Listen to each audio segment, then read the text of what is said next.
Hi, this week we have Catherine Jacobi, a sculptor based out of Chicago, visiting us and showing us a little bit about her work and her practice. And be sure to check out her website as well as our departmental website, which will have all of the archives of our previous lectures as well as portfolios from the disciplines within the visual arts program. Hopefully that'll be interesting and tell you about what I looked at when I was at certain points of my making, because it changes a little bit, but then there's also a thread that always is the same. So, so I have I do have a slide thing, and we'll just go through it, and I'll try and make it not drag, but you have to look at my work, sorry. So let's see if I can do this here. So I'm just going to start out with the thing that you probably saw if you visited the website front page. So this is a new piece, and I put it here actually because I'm kind of curious to talk about with you guys, because at a certain point I don't normally do like very political pieces. So, and I don't know that even this is quite, that pressing of a political piece, but just, I thought about the lecture that I gave with Juan a year ago, and almost exactly a year ago. And it started out, and I went back to look at that and kind of, tweak it and, see if I had, different kind of take on things. And I thought, well, gee, this is the piece that's currently at Bridgeport Art Center in this show called Where's the Revolution? And political art. It's a little, broad concept, but this is a piece called Icarus. And it's a wax airplane, and a 49-star American flag. It's about 7 feet tall, and it's sitting on a pedestal. So, a lot of things there's, that are really, to me, some of the I won't say the failures of this piece. I won't start with that. That's a bad way to start. Okay. So I will say some of the things that it's a more obvious piece than some of my other pieces. Okay. And a little bit of that is maybe where we're at in our psyche right now. And if you guys, maybe I saw somebody who was taking Greek history or something. Anyway, so people know the Icarus story about Daedalus, his father, gives him wax wings. He flies too close to the sun. Take the middle road. Don't fly too high. Right? He crashes. And so that's sort of the story of this. Maybe this American flag. We flew too high. Whatever. So that it's a little bit of a moral moment. And again, and maybe a little obvious for what I normally do, but I guess that's kind of where we're at. Let's see. That's another view. We'll get through this. So, and I'm just going to show you this because it'll launch a little bit of what we're talking about later. So the 49-star flag. So this is a bit of a subtle thing maybe in this piece that you wouldn't necessarily, it's American flag and it's falling from the sky and whatnot. So the 49-star flag, really important in my thinking about materials that I use to make art. Really the materials are sort of what I start with, not technique, not even concept. I kind of have a continuing theme of things, but materials are really what I'm bound to and I feel compelled to present. So this 49-star American flag, just a moment in history, Eisenhower's president, it only is around for a year before we get the, 50-star flag with Hawaii, and stuff. So it's a moment in time. And so that was really important to me to bring that. And I also think it's part of that end of a World War II generation, the start of really a different place for America. So all that is a lot to be packed in to 3 materials, right? But I don't know, you'll have to tell me if you think, we get there. So this is the most important thing about that piece. You know, maybe the form is not 100% what I want, whatever, but these are the things that are important. Wax, wood pedestal, 49 star flag. Really trying to be efficient, eloquent, poetic, minimal about my use of materials. And you're going to see the stuff I talk about later. This is going to be on continue on. Okay, so that's where I'm at right now. And I'm going to start with the where we come from. Catherine, can you guys hear me now? Yay! Okay. Yeah. Hi, Catherine. It's nice to meet you virtually. So I left and rejoined. Before we move on, somebody had Jordan had a question about just sort of kind of, I guess, nuts and bolts with that piece. Can you talk about the process of creating it? How long it took, what it means to work with wax, and just sort of how, just like a process question. How long did it take, and what's involved with working with this medium that is sort of, I mean, maybe not unusual for a sculptor, but you know, it's definitely not the first thing we think of when we think of sculpture.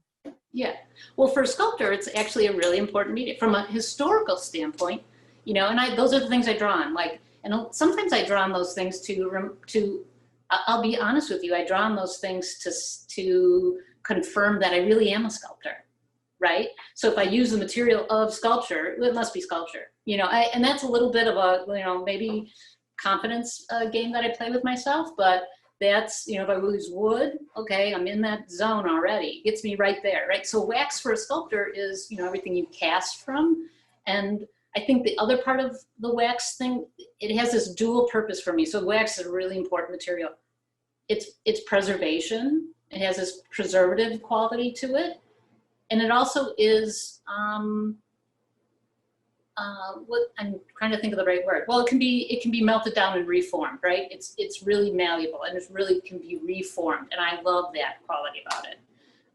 So, and I'll just really quickly, I save a lot of stuff, and you have, like, right now my studios happens to be the cleanest it's been in about 10 years, and just by happen chance that Juan asked me to do this lecture, because normally, I mean, sometimes I can't walk in here, and it just becomes a dumping ground for things I find, objects. I'm really trying, and I just went through this purge of, you know, I'm only going to work with this now, and I do this often.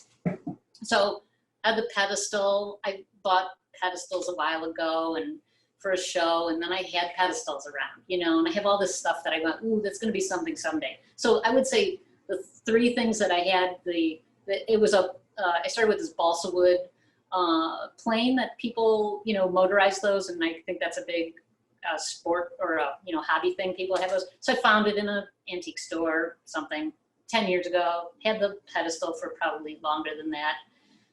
My dad has a lot of flag stuff, and I kind of took those from him. And some of them, you know, I like political stuff, you know, so that kind of nostalgia about flags is a big deal. And just the design of them. So all those things existed. I had the plane done for quite some time. I knew that I wanted to do this Icarus thing with the plane. So I hung it upside down from my ceiling right in my studio, and I just started melting a lot of wax and pouring it over, because I knew I could get that draft, you know, from the wax. So that's pretty much, so that was, you know, months and months of doing coats and coats and coats and coats and to build it up. Then, and I kind of left it there. And then, like, in March, COVID came, and I was hanging from the ceiling, and it sat there because I really didn't know quite where to go with it. And sometimes that happens, you know, and I'm like, well, it could end up in the dumpster. It could become something. And then, you know, the politics of stuff going on right now just got me a little more fired up than I normally am. And not that I'm not political, but my work is not that, you know, it's usually a little longer thinking than the moment. And even that is sort of, you know, but I had these objects, and I felt like I had to kind of put them into play. So that all kind of came together. The flag kind of made it onto the tail. And then, you know, pedestals right now, and objects on pedestals and statues on pedestals, again, that vocabulary of sculpture right now that is really interesting to me, that, you know, how we're pulling things down and putting, you know, whatever, reinterpreting things that go on pedestals. So those three things kind of came together. Yeah. All right. Moving on. Okay.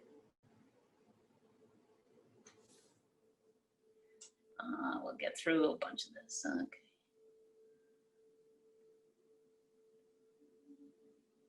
Okay, I'll whip through this. I grew up in just outside of Milwaukee, to blue collar, family. And I say blue collar, I really mean like a lot of tradespeople, a lot of union tradespeople. My grandparent, my grandfather, brother, uncle are carpenters, and my dad's a tool and die guy, and we have a couple of electricians and a lot of that stuff, and which I never, I pretty much took for granted, like we all do our childhood probably, and didn't think too much of that. When things break, I fix them, and it turns out that's a little, not always the norm, but it comes in really handy. So I have some carpentry skills, and I have a little bit of making in my genes, I guess.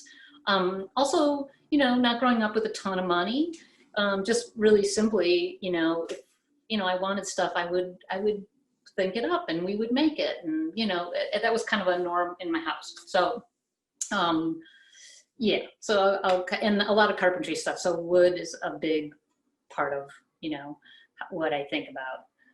And I think when you're like a younger person making art, sometimes you don't realize many of these things. Like I was just doing that. I worked with a lot of wood when I was really younger, and that was just a normal thing for me to work with. And it took me a while, years, to kind of look back on that, examine why that material. And that's a lot of what I do now, is think about those materials and give them really presence of, why that. So I'm gonna speed forward here. So go to school, just like you guys are at school now. I went to Drake University for my undergrad and did graphic design, and I just hung out in the sculpture department all the time. And I had a sort of mentor professor there that just meant a ton to me. And he, pretty much the first day I was wandering around in the studios, and he happened to be just by coincidence, I didn't know who he was actually, he happened to be my advisor. And I'm nosing around the studios before school has really started, it's the days before classes. And he's asked me about my major, what am I thinking, and I said, oh, I'm going to be a graphic artist, graphic designer. And he said, well, how do you know that? How do you know what that is?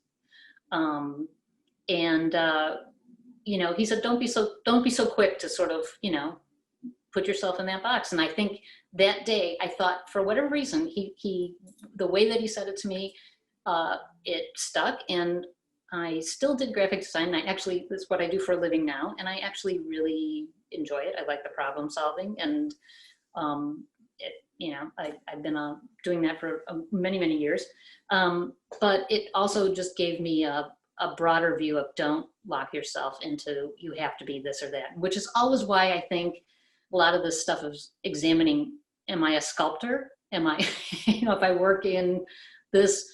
And so that term is really broad to me, and I kind of play with it a lot. I think it becomes interesting. So after Drake, I went to, I really did want to pursue sculpture further, and luckily I have parents who just really believed in what I was doing, and whether I would do something with it or not was not really the point.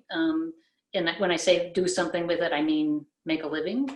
So I ended up going to Cranbrook, and this became like a really big sort of opening for me. So this is a piece I finished my thesis at Cranbrook with, and I carved every bone in the human body. And so this is a wood piece, and to scale, I guess.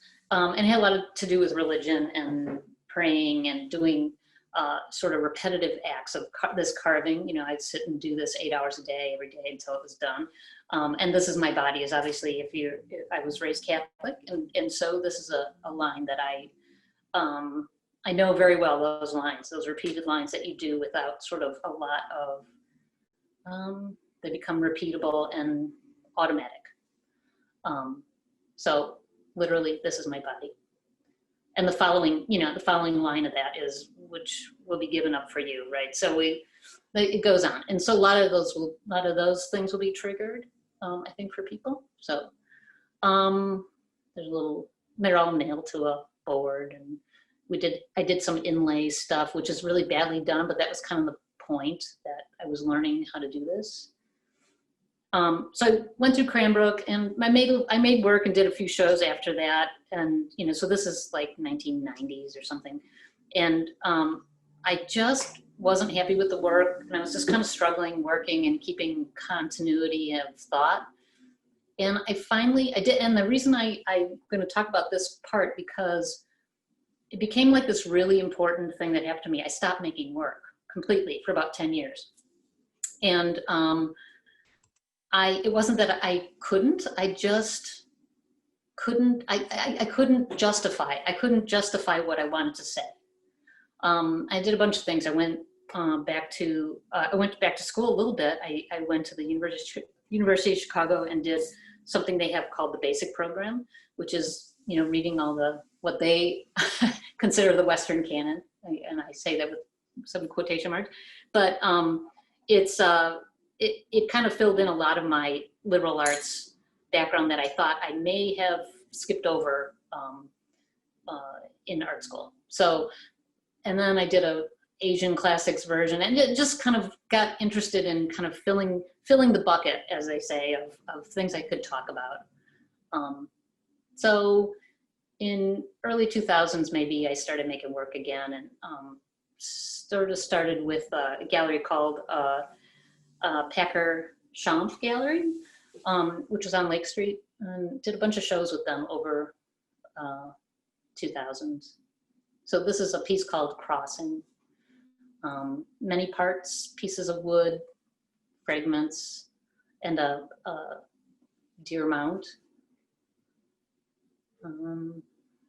I like the assembly, obviously assemblage.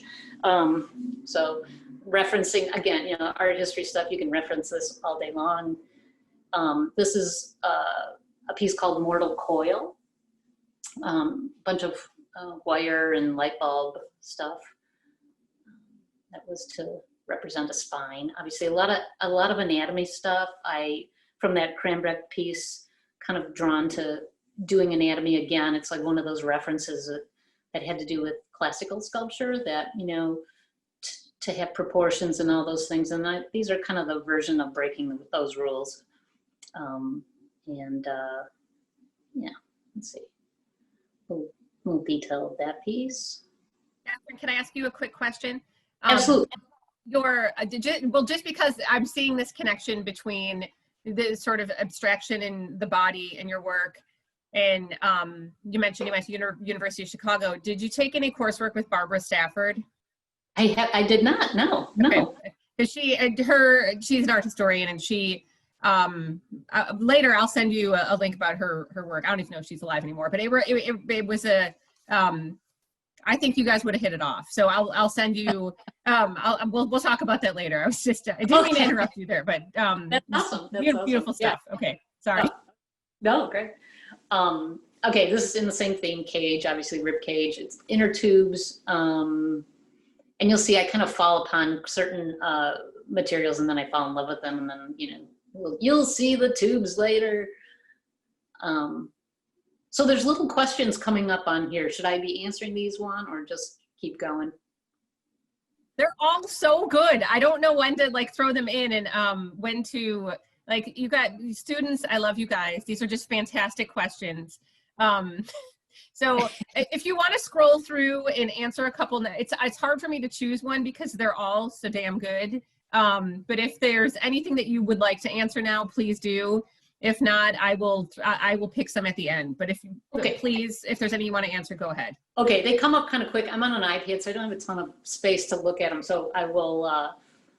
And Juan, if Juan, jump into if you feel like we should be asking one. But we'll. Okay. They're all so good. You guys are doing really asking great questions here. This is just an installation shot from Packer Shop from 2010. So I'll show you some of these pieces straight away. Some of these pieces, like this big one in the front, it's a big wing. So I kind of show this for student stuff because it was a really bad piece. It was about architecture and stuff, but you know, it was these shingles on a 2x4s, and it was really cumbersome, and it just never really worked, and it just laid there, and I don't know, it was sort of funny, but it did go to a dumpster, donated to a dumpster. Okay, let's see some. Oh, okay, so here's a concept, one concept that I kind of started on, and this is like finding materials and how I like to find materials and how I justify using them. And this is the idea of, you know, I find one thing. So this is the one perfect, you know, material or piece or whatever.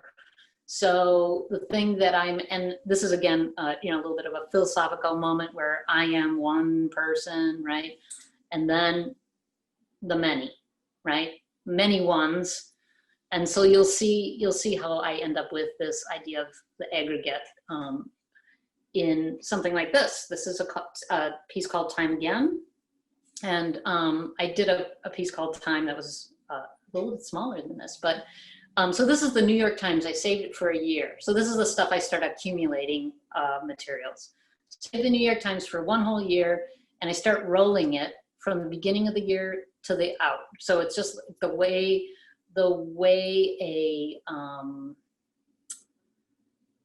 a tree grows, right? From the inside out, just consecutive layers.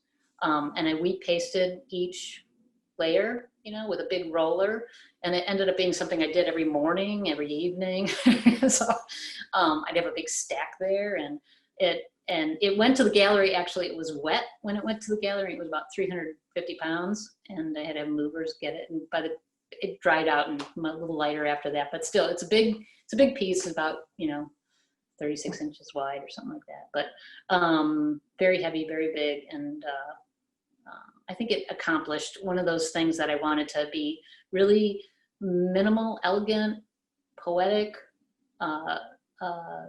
you know, concise about my materials. Really, like nothing extra. So that's when I started doing that. And no, I don't have a favorite material to work with. I sort of have things I come back to, but I also like to kind of develop my own technique in working with things. So I'll talk more about that. Whoever asked that really quickly. I saw that coming. Just a little close up. This is another one. This is a piece called Forgetting, and it is really a 350-pound elephant, and we moved it around a lot. And I got it from reclaimed bicycle inner tubes and made friends. Part of these pieces too, coming up, were the process of collecting items, materials, became really important to me. I have friends at the bike store still that I love, and they'd fill my trunk, you know, and then you find different bike stores because you're running low. And basically I tied this thing all together, and it's kind of pretty much a dead baby elephant laying on its side. And this was in a show called The Loop. Oh, I can't even remember what it's called. So sorry. There was actually a specific question about this piece. Yeah. and Everest together, and the question's from Tessa, and she wants to know if these were inspired by climate change or somehow linked to climate change. This or Everest. That's a really good question, Tessa. You know, I will tell you what, it took me a while. So while I was working on them, I didn't realize this. This one, I just needed a big, long project that I had the idea, and I just had to go at it, like the Time piece. Everest is a little less so, but this one for sure, it was physical, and it had a lot to do with even that stuff I did earlier at Cranbrook about the carving, where I come upon what I'm going to do, and then I just have to repeat it and repeat. Tying these tubes was a physical thing. I got these big giant guns from doing it, but you know, I'm kind of joking about that. But you know, making this piece, tying it, and it took me a while to figure out what this piece really, what it was, and I hadn't had it titled or anything. And it was, my mom died. So it was right around this time that I started this piece, and I would hold up and, you know, just go and tie these for hours and hours, and it was very meditative. And it was, these are really mourning pieces, but I didn't, at the time, looking back on them, I realized that that's what they were. But yeah, my mom passed away in 2010. So yeah, these were kind of sad pieces. But yes, I think, climate change, or I saw a picture of a, abused elephant, laying on its side, and a lot of that sort of poaching stuff that was really, so hard to see and hard to watch, and yeah, heavy emotion. And the forgetting piece, the thing that I just did, this is sort of a new version of it. So the forgetting piece, it was really large, 6 feet or so wide. And the thing about these pieces is, thank goodness I have a day job, because nobody really wants to buy a 6-foot elephant and live with it. It's really hard to do that. Occasionally I sell really big pieces, but a lot of times big pieces are just really hard to deal with. So I had the elephant in my office for a while. It was in the studio, just, it was moving. I had to store it. And finally I was moving out of a office space where I had it, and I couldn't move it again. And every time it moved, kind of got stretched in a weird way, and it wasn't in the best shape. So I made these rubber hearts, and I made about 7 or 8 of them out of the elephant, untied the elephant, and started making these. And they're about, I don't know, about 30 pounds or so, but they're about almost 2 feet by 1.5 feet, something like that. So they're a little large. And I did these last year, and they were sitting in a closet somewhere. And my friend owns a store and was terribly affected by COVID. And so and at the same time, George Floyd stuff. So again, my stuff has not been political, and these pieces were done before that. But that elephant, who turned into a bunch of hearts, ended up in her store window, and we just called it "Bound by Our Heavy Hearts." And they were really, I think they were taken pretty seriously by a lot of people. Like, we're moved by them. So I thought that was a nice reinterpretation. But again, sometimes you don't know what all the layers of a piece is, especially the person making it. I don't think you always know all those layers until you can get away from it a little bit. So these ended up being, I think, meaningful for other people than myself. Catherine, I think there's something interesting about the idea of not always knowing how people are going to interpret and how the context is going to change a piece. And I think something that's really nice about the work that you make is that it's not held down to being so obvious. It is very open-ended, but also you can see where you're kind of coming from at the same time. But it can become, as these have and the elephant has, it can become a lot of different things. And I think that's a really important and key part of being a great artist, is being able to make something because for whatever reason you have to make it, but allowing it to live and become something else when it needs to be. And I think that is, I just wanted to say that to kind of let the students know, like, that's a big part of being an artist, is being open to your work evolving and becoming something other than you originally planned for it to be. And that's something I see a lot with your work, and I really enjoy seeing that. So that's it. Yeah. Yeah, thanks. I think sometimes you don't, I think really these pieces too, they're satisfying to know that, and I was going to talk about this too, because I think, I like thinking about how to make, how other people think about making work, because it helps me. But especially when you're younger or new, or in more of the beginning of your making, it helps me kind of remember where I've been and where to go. Not to get too stuck. But I think, sort of that thing about being true to yourself, and I think it took me many years to kind of really look back and say, this is where I come from. This is, you start to look at those things and add up why you do what you do, and then and I think the thing about, I'm going to try to make this, or I worry about the word try all the time. I'm like, yeah, I think you really have to develop your voice and your expression, and kind of you get to a point where I think that pace, you're in pace with that, and that's I'm kind of there. Well, you know, and here's the bad news, I'm 57, so, you know, you've got a ways to go here. So this is Everest. This is the other part of the mourning pieces that I think I tribute to sort of my mom passing, and and actually we're going to put Everest in my friend's window again, because it just gets a lot of eyes, you know. It's kind of nice, and we're going to put it in the window as a commemoration for the 200,000 people we've lost or more. So yeah. It's a morning piece, and again, you know, it'll play well. So these are. I better move. You guys are going to be here all day. Okay. So again, another piece, How I Met My Mother. This was a piece of 48 of. I'll show you this. This is part of the collection, the One and the Many, collecting egg cartons, and I broke them down and then made them cast them in a mold, and dipped them in food grade wax, and kind of made an edition of 48 of them and 4 dozen of them, and sort of the One in the Many. Anyway, they look good all together. So I've been kind of giving those out to friends as Christmas presents. This was another show at Packer Shop called Collective Bargaining. And this is a piece called Babel, and it is made up of, I don't even know how many I knew at some point. I had an estimate of, these are dental models from, my uncle is an orthodontist, and he retired, and he kept all his dental models. So I didn't really realize what he was talking about. He said, you know, I have a lot of these dental models. Do you think you want them for art? So that's what you get. You get a lot of people asking you those questions. And I was like, yeah, okay.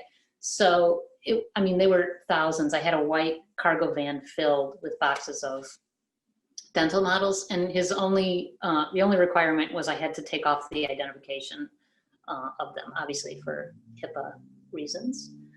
So this piece, so it's sort of funny, I did a row of uppers and lowers, and so they didn't really match when they actually got configured. So we got these funny smiles and funny, you know, lots of funny looks with this piece. So that's me putting, it was about 9 feet tall, and I'm a little worried about it falling, so engineering was a little bit of an issue on this one, but that was a nice piece. Ella, I couldn't see the rest of your, that's why I can't answer these questions really well, because they don't all come in totally, but we'll get around to them.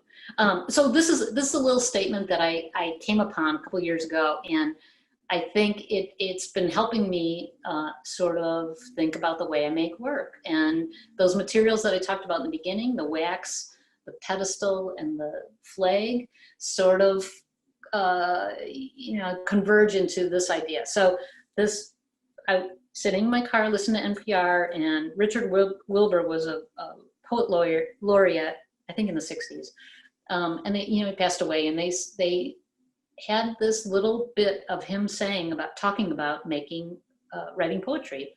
And he said, I do think it's almost always true that a poem begins when two things, perhaps an inner thing and an outer thing, which hadn't been together before, suddenly converge and feel as if they wanted to make something new. And to me, that was like, oh, why didn't I write that down? Because that's exactly what I'm trying to think about. So I think, that gave me I've been using this now kind of to death, but I use this because I couldn't say it better myself because I'm not a poet, but those are the kind of things that I try to put together. And when you have that, I think like the things that are kind of lasting, like that emotion of forgetting or Everest, what I put together was something that was an emotion and an external thing, they clung to each other, and it became something else. This is a piece called Advice to a Prophet. Same thing, I had an outboard propeller and this tree branch. And the tree branch was really important to me because it was, that sounds really dumb, right? A tree branch is really important to me, but it was this branch they bought at this weird place in northern Wisconsin that the crotch of the tree ends up being this really strong thing, and they make tables and all kinds of, it's used in sort of, common woodworking, homey kind of stuff.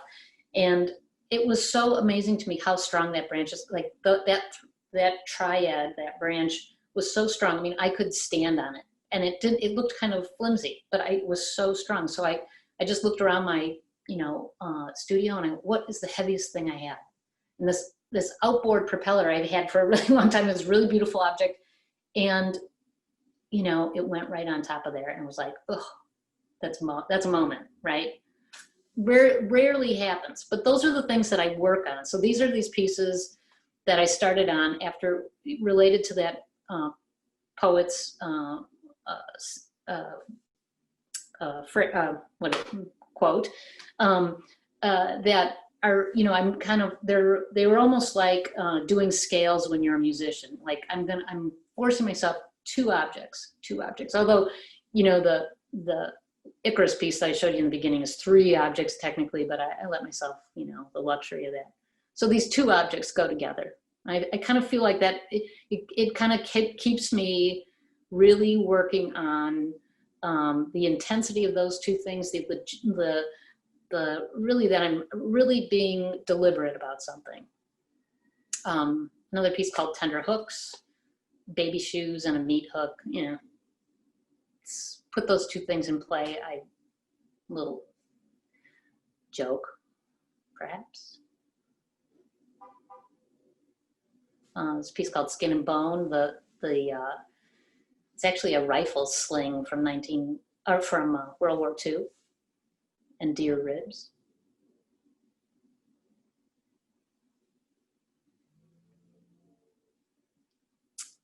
This is a more complicated piece. And here's the art history thing, I start looking at, I'm trying to put stuff on the wall. I wanted to make wall pieces, and obviously, who I'm referencing, all you guys in art appreciation class. I'm not even gonna say it. I'm a little embarrassed by it now. Okay. Common objects, it's a kitchen table. Just wanted to create an atmosphere. So this is breaking my rule of the 2 items, but this is what happens when I do those pieces, and then do another one where you can spread it out a bit. This piece called The Decorated.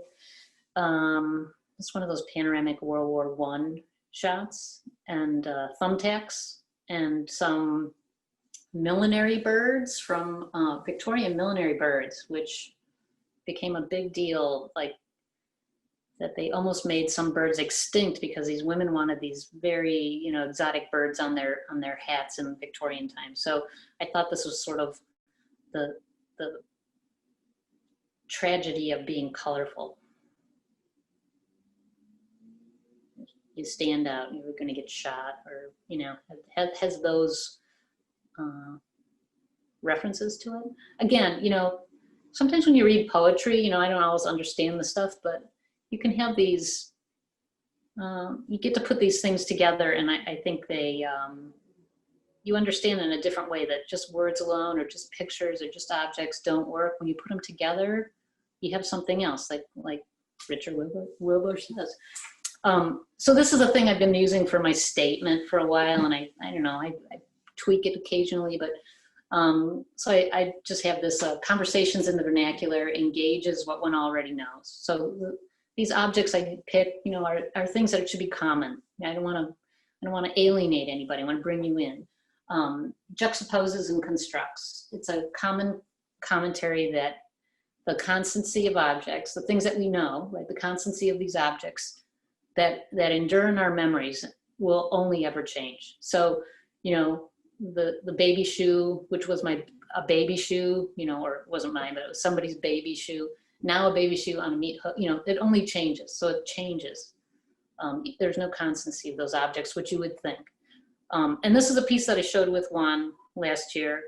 And this is where my head was at a year ago, which seems so funny because it was very internal, very this actually is not the piece, but this is my childhood dollhouse that I found. My dad made me get out of our house that he's cleaning up. At 88, it's got to go. So I had to pick it up, and or throw it out, which, you know, I was like, he made this for me when I was 6. And so I was like, you know, can't throw it out. Got to make something out of this. Can't throw this out. And so it sat in my studio for quite a long time. So when somebody asked the question, how long does it take you to make a piece? Well, something like this is going to sit in my studio. I'm like, ugh, and it's just a burden. I'm like, oh, this dollhouse, what am I going to do?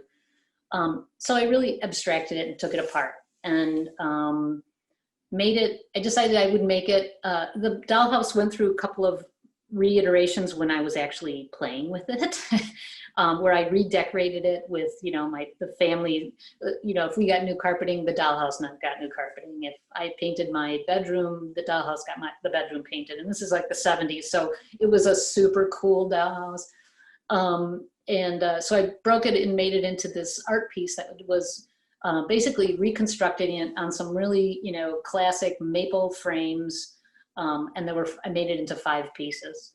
And I called it the house that John built, because John is my dad and he's the one who actually made this. So the constancy of objects, this is what I'm talking about. So this is actually the floor, you know, so this was like I'm pointing at my iPad, by the way, so you can see. The linoleum in the corner is, you know, the kitchen, and, you know, so you get the idea. But I thought it was quite beautiful when I pulled it all apart and saw how sort of funky my dad's craftsmanship was, and, you know, like not exact, and, you know, kind of cheap on some ends. Anyway, that's a piece, and I'm moving us. So here's the other really big surprise about taking apart something like this. I took the whole thing apart. And I'm so smart, right? I'm an artist. I'm gonna make this. I'm gonna rework this piece, and I pull up the carpeting, and this is what's written underneath the carpeting of the piece. And it was my brother, who was a little older than me. He was obviously harumphed at my dad making me something. So you can know all you know, and 50 years later, you pull up the carpeting, and Kathy is dumb. So I thought it's always kind of a good way to end the whole show there. So, you know, people think that that's a pretty good, I have my own internal compass, and that changes all the time. I look back on pieces and I go, that was a pretty good one. You know, and at the time I'm sort of, you know, over it. I'm mad at it, or I'm frustrated with it. But sometimes, you know, time will tell you how successful that piece is. Sometimes somebody who you really respect will like a piece, and that makes it, you know, so there are different factors on what that is. Sometimes somebody buying it, I'll tell you, that isn't always the case. You know, sometimes sometimes kiss of death for a piece. I don't know, you never know. So it depends. It's a long process. I think, you know, the longer I look at things, that piece called This Is My Body, you know, I look at that now, I'm like, I understand where I was, and I always thought that was a pretty sturdy piece. You know, it has more to do with where I was at the time. So, yeah. Great, thank you. Kiana is asking about kind of relation to your first piece. Why do you tend to lean away from political pieces and focus more on pieces that don't touch on politics? And what you guess you answered already why you created that piece, but why just that piece? Why do you why is it more sort of covert than overt politics in your work? Yeah, because that's probably who I am. I think that's being true to your voice. You know, I'm a little more of a, you know, I love going to all the marches, and I like that stuff, but I am sort of a pragmatic person. I like to dig in and kind of understand things from the ground up. So I think I'd make those pieces that have a little bit more to do with, you know, not being so quick, especially politics right now. You know, they're so quick and, you know, fleeting. And I'm really kind of more of I wouldn't call myself a historian, but I'm more of a fan of the history of ebbs and flows. So I think they may not be those, you know, pithy pieces that are good right this second. I'm looking for the long haul. I'm looking for the big arc. So they may be political. I think The Elephant could have been a political piece. I think Time is a political piece, but, you know, in a different sense, some different sensibility. Thank you. Amy, I think we got time for 2 more questions, maybe. How do you pick 2? All right. This one, if you want to pass on this, Catherine, tell me, because this one may be hard. What's your favorite piece you ever created, and why did you feel so proud of it? Yeah. So I'm, as you can tell. You can pass on that one if you want. Actually, I don't know. I really don't know. Again, it's kind of the same as the other thing. I look at things over and over again, and they come and go in my life as far as like objects and materials and values of stuff. And that's the point of that statement, of that artist statement, that those objects are, their meaning is fleeting. They move and change, and so maybe putting 2 things together, lock them a little bit, and make that juxtaposition and make you have a moment of interaction. But I look at things different all the time. I do like that timepiece. I don't know. But I too. And let's see. All right, one more. You're really making me do one more one. All right, one. All right, just one. All right. Since many of your creations are about anatomy and animals, is there any specific message you're trying to send to your audience, or why did you or have you gravitated towards anatomy with some of your pieces? I started doing that because I had this, and I think it was